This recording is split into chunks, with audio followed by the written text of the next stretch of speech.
Hey folks, Justin Cupler here. I am back with a TopSpeed.com driven review. This week I've spent some time in a 2015 Mazda CX-5 Grand Touring. This model got delivered to me with the Grand Touring tech package installed, which gets you some extra niceties for about $1,400. What that tech package gets you is your navigation system, which is pretty nice. It's fairly accurate. It does have some issues with the voice recognition, particularly when you're asking about POIs. When you ask for it to navigate to Dairy Queen or Wendy's, it does have some issues there.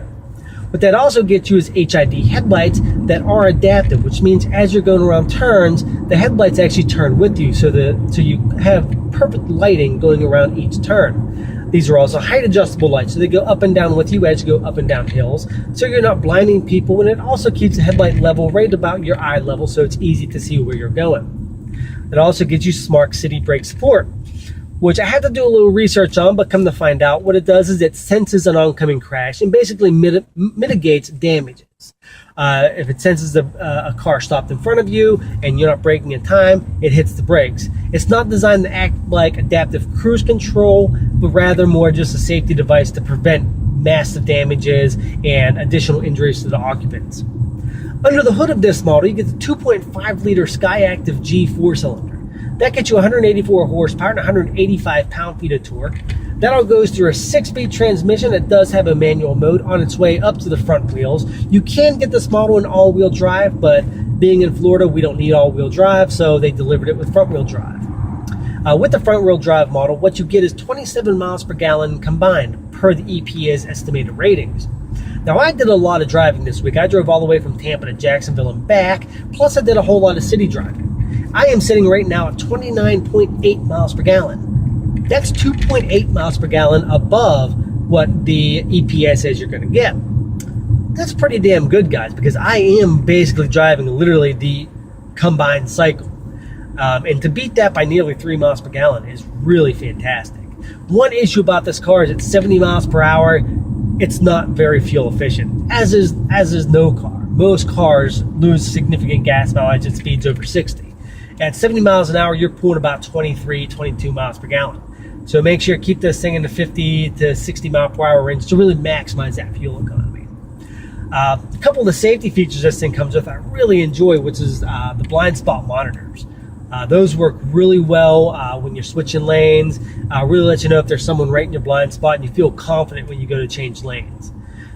Now, the sound system in this thing is fantastic.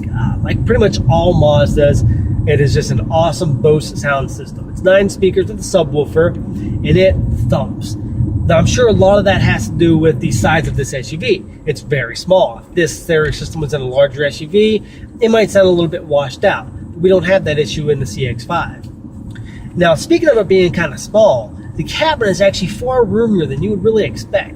Sure, the back seat is lacking a little bit in legroom. It's about 39 inches in legroom. That's not god-awful bad, but it's only good for people that have teenagers under 6 foot tall. If you're someone who has a teenager who's 6'2", you're gonna have a rough time getting them back there. My nephew is 5'11". I stuck him back there, and he fit pretty well behind me. I'm about 5'7". You also get dual zone climate control, which has almost like a BMW-like screen. It has LED lights, LED display, and a nice little clock above it. It's really easy to see at nighttime. The steering wheel fits really nice in your hand. It has nice bolsters here, right where your thumbs go, and it feels precise. For an electronic power steering system, you get a lot of feedback from it. It's very precise left to right. It's kind of a point-and-go sort of SUV. The suspension is tuned very nicely for very precise handling, but also nice ride quality. We drove this thing about 300 miles, and it felt fine the whole way. There were no jostles, no jumps, no huge bumps. It felt really smooth. You do get a little bit of wind noise because of the Skyactiv technology. Basically thins all the metal out and makes it super lightweight. So you do get a little bit of wind noise, a little bit of road noise, but it's nothing excessive. Nothing this old stereo system here can't wash out. A couple of issues. You have leather seating everywhere, and the leather seating is very nice. But up here on the dashboard, you get that soft dash topper. I'd like to see a little bit of leather up there at $30,000. My $28,000 Kia has leather up there, so I would think that a $30,000 SUV should have leather up there as well. But other than those couple of issues, I can't find anything really wrong with this SUV, and I'm really splitting hairs whenever I start complaining about the dashboard padding, things like that. 0 to 60 comes in about 8 seconds, which is respectable. The ride is good. The price is right at $30,000. And really, with all the leather they put in this thing, it feels more like you're driving something from BMW, say a BMW X1, something like that. Really feels like a high quality vehicle while you're driving it.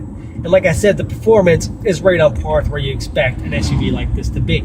It's not a powerhouse, it's not a sports car, but it's a sporty SUV that handles well and accelerates well. You can check out my full review after the jump. This is just a little tidbit of a preview, so check that out after the jump, and you can read all the details and all the juicy bits of things I liked, things I hated, things that were kind of meh, okay. I appreciate you guys checking out my brief driven review, and I'll catch you guys after the jump, and I will see you next week where I'm testing, I believe it is an Acura TLX if I'm not mistaken. Thanks so much, guys. Take care.